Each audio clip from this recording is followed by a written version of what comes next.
So after last year, it is likely that you are now in one of these two camps for the year ahead. Now, number one, you might be feeling super hopeful about a fresh, brand new year on the clock. And number two, you might be feeling a little bit apprehensive based on some of the stresses that last year brought when it comes to the pandemic and everything being tipped upside down. Now, either way, no matter what picture is painted in your head, this episode is going to help you have the best year yet. Definitely, and we know, just like you, like what it's like to have unexpected twists and turns thrust upon us.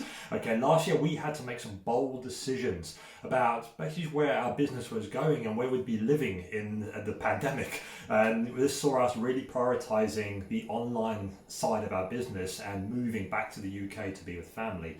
Now, for others, it might meant homeschooling their kids. It might be closing down their business. It might be finding new jobs, and basically life just tipped upside down. Okay, which is why we are sharing these 5 things with you, because regardless of all that has happened, all that's going on, you can still make this your best year yet. Yeah, 100%. So listen guys, here goes. We're going to share with you 5 things that you'll be able to do, like John said, to make it your best year yet. And that could mean many things for you. That could be you pivoting your business. That could be you figuring out how to homeschool your kids with peace of mind. That could be you making bold decisions. That could be you going and getting that job that you're after. No matter what it looks like for you, these 5 things are really, really going to help you power through and really make the best of it. So the very first one is to quiet the noise. And what we mean by this is literally quiet all that noise around you. Too much is happening with so many distractions, right? We've got the news going at us, we've got TV going at us, we've got phones now. The average time people spend on their mobile phones now is almost 4 hours a day. That is a lot of time. A lot of time a day. Now, you probably know however long you spend on your device and whether that suits you or not, but the idea here is that you quiet the noise. And it's not about being on the phone, it's about what you're doing, it's about where you're putting your attention. So quiet the noise and just make sure that your attention is flowing where you want it to, because that's where your energy is going to go, and ultimately any results that you want to see this year and whatever experiences you want to have this year are going to be based upon where you're putting your energy. So stay in your own lane, make sure you're not comparing yourself to somebody else, make sure you're not getting distracted every 5 minutes, okay? Make sure that you are taking care of you when it comes to what you're allowing into your space. You are the gatekeeper. Imagine if like Richard Branson or Oprah was getting distracted every 5 minutes when they was kind of going through their lifespan. They wouldn't have achieved the incredible things that they've achieved now. But it's a different world now. You need to be a bit more protective of that noise, okay? Definitely. I know you're probably thinking that, okay, so if I cut out that noise, what am I supposed to do with my time? Well, the most important part, which is number 2, look after yourself. Okay, this is the most important thing. Cut that noise out and start to pay attention to you. And we do this by something called the Magic 8, like checklist. This is something we use with every single client. These are what we call non-negotiables.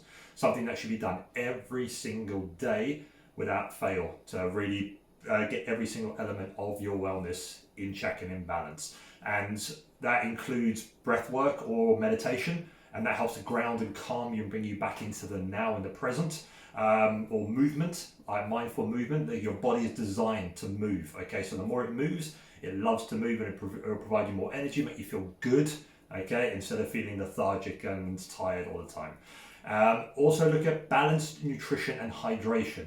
Okay, very, very important with this is eating the right foods for you and getting enough water to make sure you're energized, you're balanced, you're healthy, you're productive, you're creative, and so on.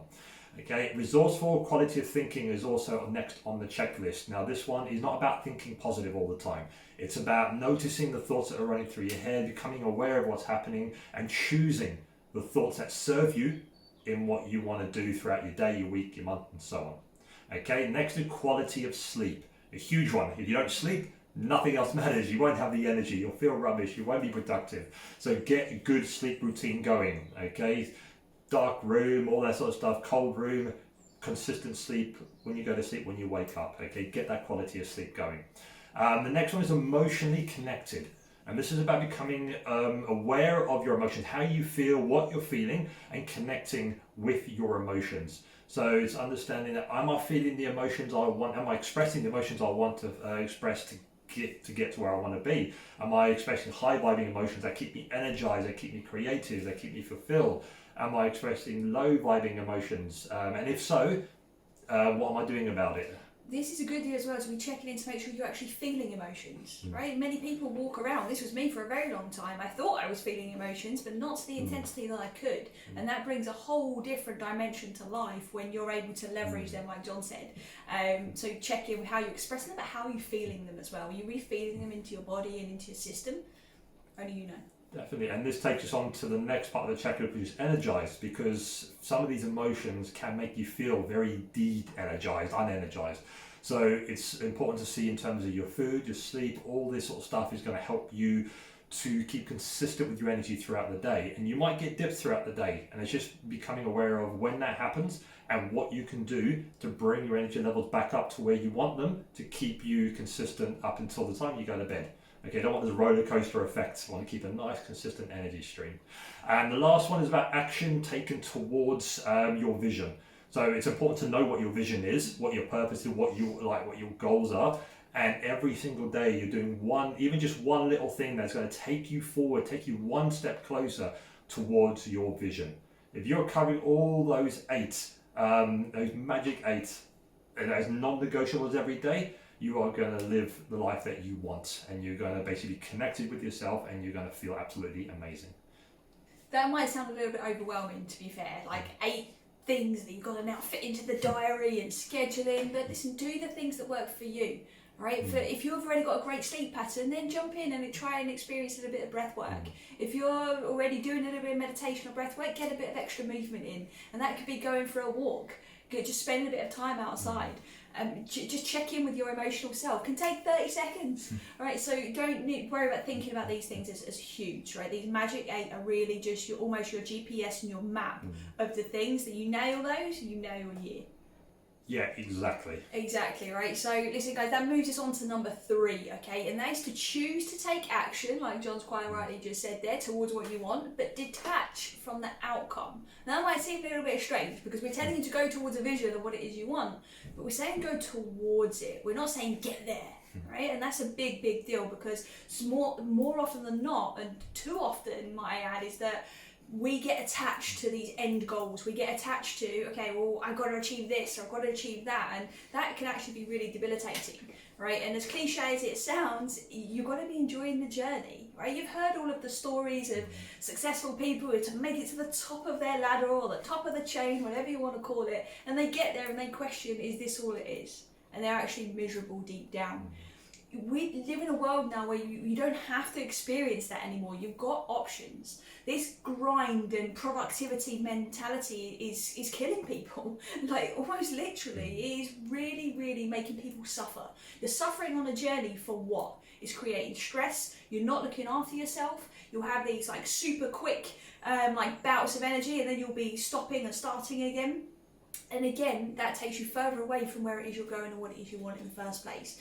So make sure that you're moving, so you're getting that momentum in, but you're actually enjoying what it is you're doing. Detach from the outcome at hand, because when you do that, you actually then invite the opportunity for an even better outcome, right? Because maybe you hadn't thought of that before. So when you focus on the now, you're able to let the future take care of itself, which could be even better than what you planned in the first place. So detach from that outcome. It will just take away such a heavy burden potentially that you might be carrying.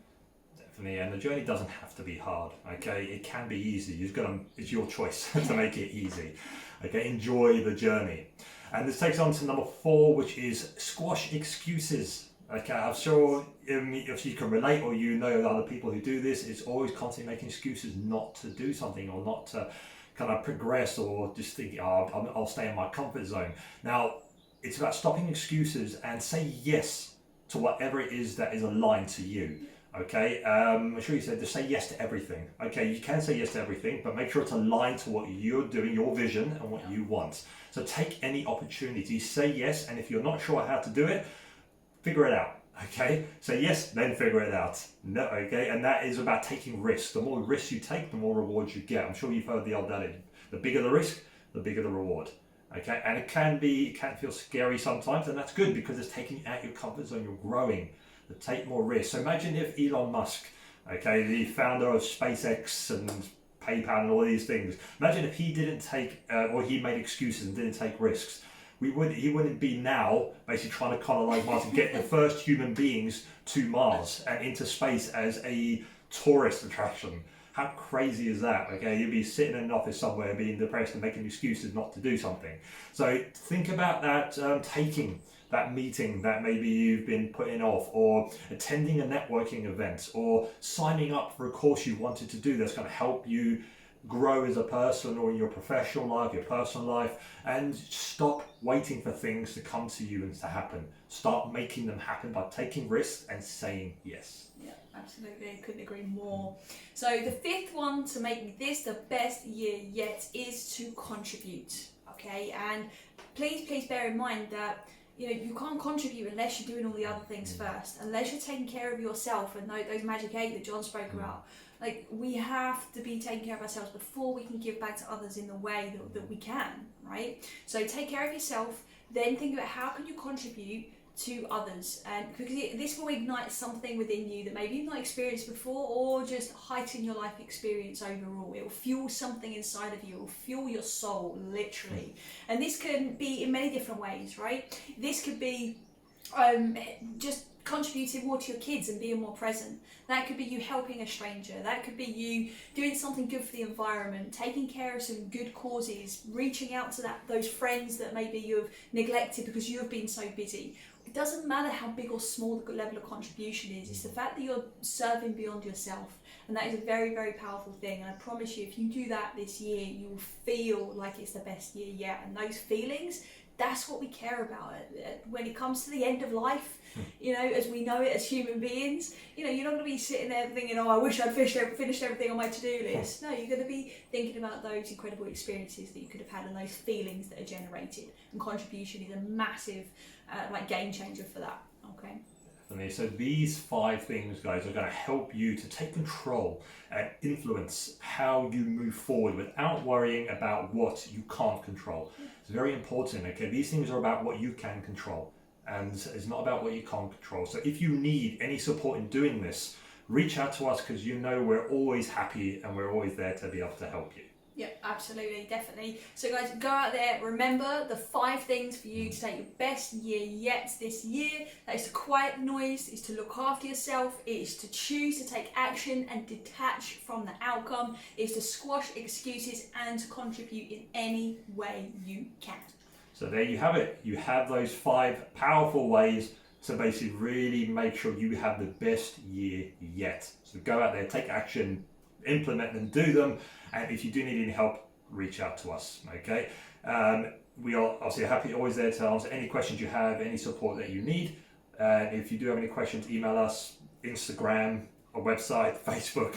We've got so many ways you can contact us. Okay, so that is it from us today. We hope you enjoyed what we've been talking about, and we look forward to seeing you next time. See you soon. Bye.